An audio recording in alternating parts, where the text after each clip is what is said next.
గవర్నమెంట్గా వచ్చినటువంటి వ్యక్తిని ఇన్ని పనులు చేస్తే 10 సంవత్సరాలు మీ పార్టీలో ఉండి నన్ను గుర్తించలా.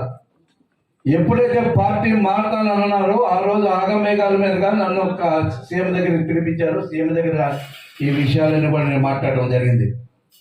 సీఎం గారి దగ్గర నేను మాట్లాడినప్పుడు మీరు కూడా ఉన్నారు.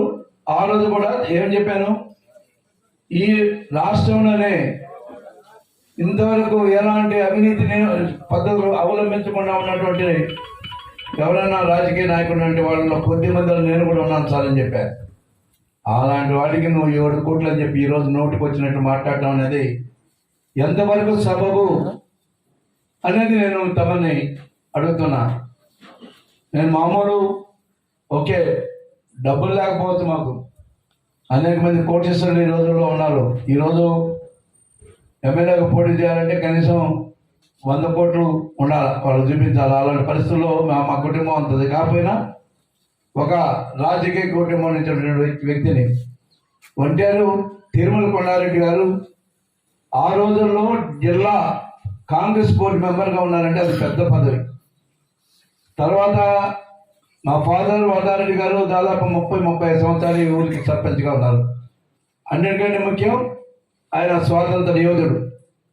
ఒక స్వాతంత్ర యోధుడు కడుపును పుట్టినటువంటి వ్యక్తి నేను. అలాంటి వ్యక్తిని ఎన్ని కూడా గమనించకుండా ఈ ఊరికి వచ్చి ప్రత్యేకంగా వచ్చి నా మీద నిరాధారమైనటువంటి ఆరోపణ చేయడం అనేది నిజంగా చాలా చాలా దురదృష్టకరమైన సంఘటన. మీరందరూ కూడా గుర్తుపెట్టుకోవాల్సినటువంటి విషయం ఇది. ఏ రోజైనా ఆయన విజయసాయి రెడ్డి గారి పాపం ఆయనకి ఇదేదో చెప్తారు చూడండి, కామెర్లోడికి 10 ఏమంటారు, కామెర్లోడనా పచ్చ కామెర్లోడికి అంతా మొత్తం ఉన్నోళ్ళంతా పసుపుగా కనిపిస్తారు. ఆయనకి అవినీతి అనేది నిద్రపోయినప్పటి నుంచి నిద్రపోయేదాకా అదే పని ఆయనకి అందరూ అదే విధంగా కనిపిస్తున్నారేమో బహుశా పెద్ద మనిషికి.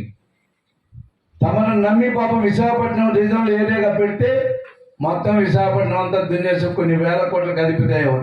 ఇంకో మాట చెప్పేదన్నా, 365 రోజులు మీకు అందుబాటులో ఉంటానని అంటున్నారు.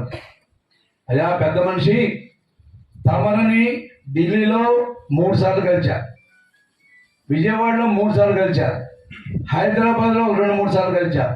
8-9 సార్లు కలిస్తే ప్రతిసారి ఎవరో కొత్త వ్యక్తులు అనుకుంటాడు ఆయన. ఇన్నిసార్లు కలిసినట్టు ఒక మాజీ ఎమ్మెల్యేని నువ్వు నన్నే గుర్తుపట్టకపోతే ఈరోజు మా ఊరు గ్రామస్తులను అందరూ చెప్తున్నాను, నేను ఎప్పుడైనా అందుబాటులో ఉంటానండి, ఎవరినైనా గుర్తుపట్టగలవని అడుగుతున్నా. ఈ పోయినసారి కాకుండా తమరికి దాదాపు 20-25 సార్లు ఫోన్ చేసి ఉంటాను నేను. ఏదో టికెట్